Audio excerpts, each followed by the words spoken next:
Oi pessoal, tudo bem? Sejam muito bem-vindos e bem-vindas ao meu canal de vídeos aqui no YouTube. Eu sou o psicólogo Eduardo Catalano e eu trago para vocês hoje um vídeo a respeito do transtorno de ansiedade social, também chamamos de fobia social.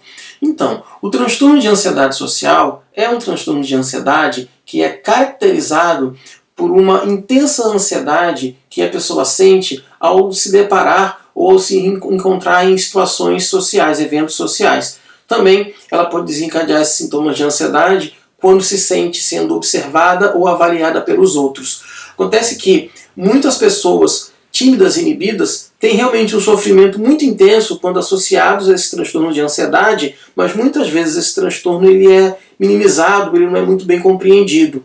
Acontece que para uma parcela significativa de pessoas com ansiedade social, a simples ideia ou a simples possibilidade de ter que interagir com as outras pessoas causa um verdadeiro terror, um verdadeiro transtorno e ela realmente não consegue. Agora acontece que os efeitos disso em termos de profissão e qualidade de vida podem ser terríveis. A gente pode comentar também que o transtorno de ansiedade social é considerado hoje, através de pesquisas que são bem recentes, como o quarto transtorno psiquiátrico mais comum. Ele perde apenas para o transtorno depressivo maior, o alcoolismo e a fobia específica.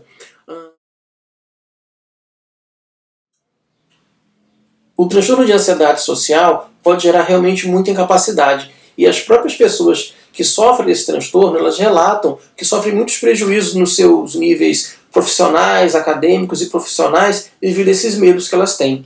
Além disso, a gente sabe que existe uma parcela significativa de pessoas com ansiedade social que não se casam e acabam desempenhando funções de emprego, abaixo de suas qualificações. Acontece que a ansiedade social, ela geralmente tem início na infância, e não raro ela tem um curso contínuo, quando não tratado. Agora, a pessoa acaba vindo procurar ajuda quando ela vem para tratar de um outro transtorno, Então, por exemplo, a pessoa vem à clínica com depressão. E quando a gente faz uma avaliação para ver a origem dessa depressão, a gente acaba descobrindo que é devido a uma fobia social não tratada. Também ocorre naquela pessoa que recebe a promoção de emprego e nessa promoção ela acaba tendo que assumir um posto de comando, no qual ela precisa interagir com muita gente, tem que liderar equipes, e aquilo deixa ela apavorada, ela entra em pânico, então ela procura ajuda porque, eventualmente, se ela não aceita aquele novo cargo, ela pode perder o emprego dela. Também é muito comum aquela pessoa que entrou na faculdade e ela descobre que vai precisar fazer seminários, fazer trabalhos orais e tudo mais. E aí, eventualmente, ela pode até trancar a disciplina, E isso é muito comum, mas de uma hora ela tem que fazer. Então ela acaba procurando ajuda nesses momentos em que não tem mais como evitar esse tipo de exposição.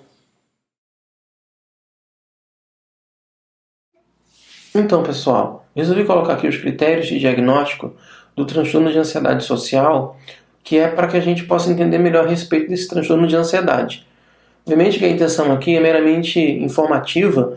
Caso você sinta que passa por um desses sintomas, a recomendação é que você procure um médico, um psiquiatra, no caso, ou um psicólogo, para que você possa fazer uma anamnese adequada e daí iniciar um tratamento. Tá? Então eu não vou ler exatamente tudo, mas é para a gente ter uma noção.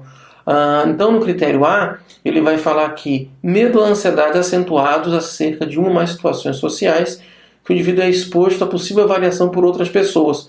Então ele coloca aqui alguns exemplos, como manter uma conversa, ser observado, situações de desempenho.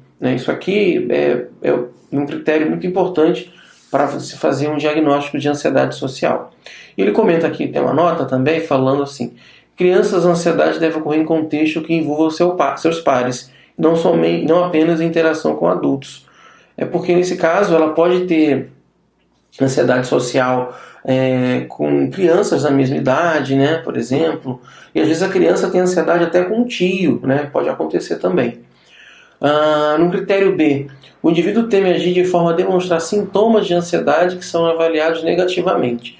Então, aquela crença que a pessoa tem de que se ela demonstrar ansiedade vai ser humilhante ou vai ser constrangedor, ela vai ser rejeitada, Isso aqui é um critério também bem significativo. No critério C, as situações sociais quase sempre provocam medo ou ansiedade. E daí, em crianças, esse medo ou ansiedade pode ser expresso chorando, ataque de raiva, mobilidade, ela se agarra no pai, tem dessas coisas também que podem ocorrer. No critério D, as situações sociais são evitadas ou suportadas com intenso medo ou ansiedade. E aqui é interessante falar que a pessoa até consegue passar por uma situação social. Por exemplo, uma pessoa com fobia social pode fazer uma apresentação de um seminário, mas o transtorno que ela sente é muito intenso, o desconforto é muito intenso, e aquilo causa muito sofrimento para ela. Então agora eu vou mudar a folha. Agora aqui, o critério E. O critério é: o medo ou a ansiedade é desproporcional à ameaça real apresentada pela situação social e o contexto sociocultural. Então é aquela ameaça que é desproporcional. A pessoa exagera muito na situação e com isso ela cria realmente um medo muito grande a respeito daquele evento, né, daquela interação.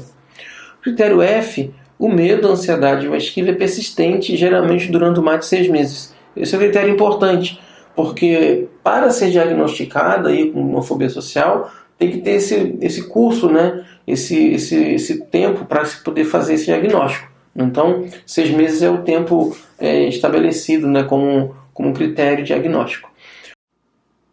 No critério G, o medo, a ansiedade ou a esquiva causa sofrimento clinicamente significativo ou prejuízo no funcionamento social, profissional e outras áreas importantes na vida do indivíduo.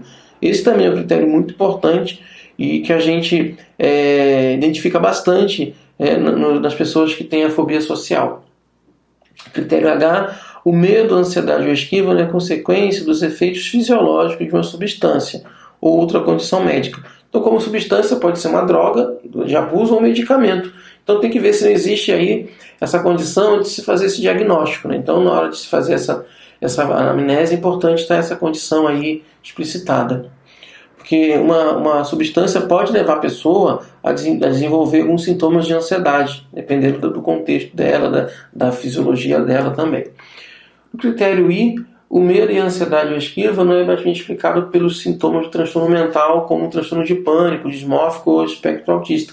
Então é bem interessante isso aqui pelo seguinte: uma pessoa com fobia social pode ter um ataque de pânico, mas ela não tem um transtorno de pânico. Então é bom fazer essa diferenciação para que se faça uma avaliação, né, faça um diagnóstico, aliás, adequado.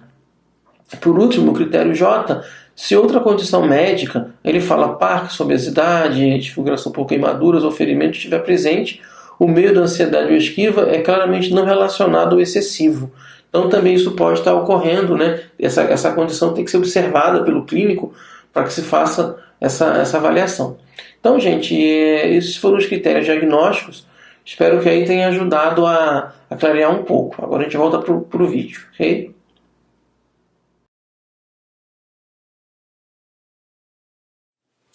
Na presença de um público, as pessoas com transtorno de ansiedade social criam uma representação mental de si mesma e dos outros muito negativa e distorcida. Então elas têm crenças de que são incapazes, que as pessoas são muito críticas, que a opinião dos outros é muito importante, de modo que ela fica hipervigilante a qualquer sinal de desaprovação dos outros. Então, se, por exemplo, ela está fazendo uma apresentação, se a pessoa bocejar ou pegar no celular, e ela também fica atenta ao próprio comportamento, então, que pode, de alguma maneira, evocar alguma desaprovação, alguma avaliação negativa. Então, se ela tremer, se ela falar alguma coisa errada, fizer algum comentário inadequado, se a roupa dela está de acordo com aquele momento e tudo mais.